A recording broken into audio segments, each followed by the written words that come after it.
My generation grew up to the sound of climate warnings.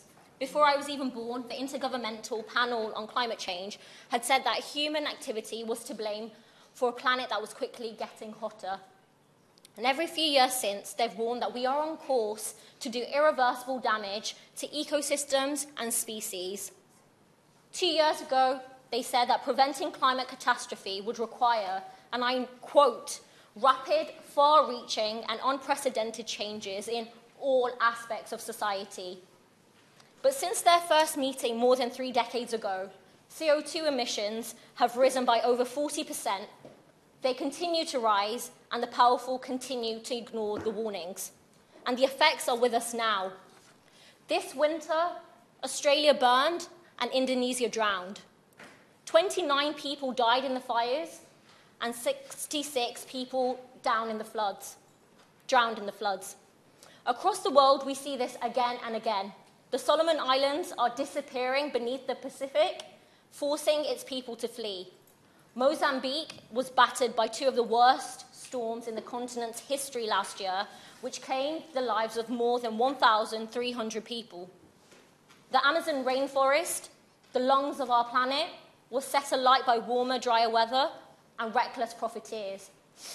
And here in Britain, floods are hitting us harder and more often. Climate breakdown is with us already, but still, the powerful ignore the warnings. There was a time when many of them denied apologies because of the time limit. I must progress.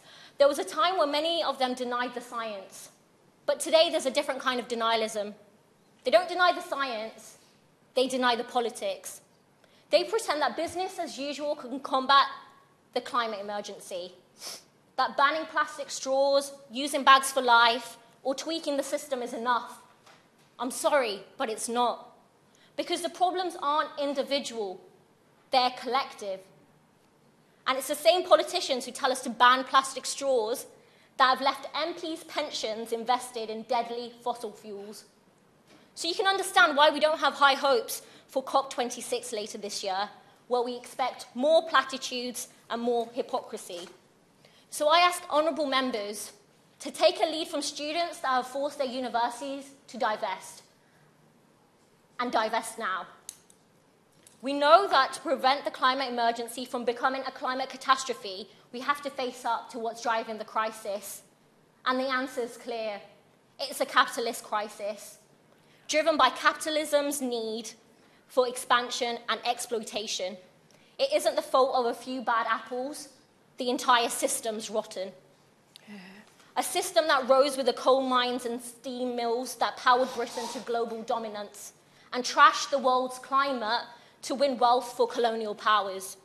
And today, the global south still pays the price. So if the climate crisis is a capitalist crisis, then it's a neo-colonial crisis too, with those least to blame, the global south and the global working class, that will be hardest hit. Because while the world burns, the rich will build higher walls to protect themselves. They'll let climate refugees drown and the dispossessed starve. That is one future, but there is another. If we unite people across borders, if we recognize that in this fight, our enemy travels by private jet and not migrant dinghy, we can have a global Green New Deal, and it will look like this.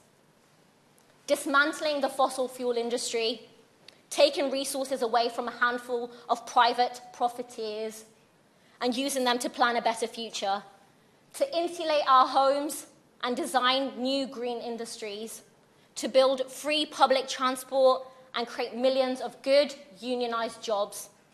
This is how we unite black and white, north and south, migrants and those born here, people in Britain and people overseas. We all have an interest in survival. That's how we can build a world that is truly our own, with opportunities for all. Plenty of people will call me naive, but the real naivety is to pretend we have another choice. My generation grew up watching global leaders bail out banks, but ignore the warnings of a planet on fire. To stop that, we must make finally good on the promise of an old socialist hymn. With a global Green New Deal, we will bring to birth a new world from the ashes of the old. Thank you.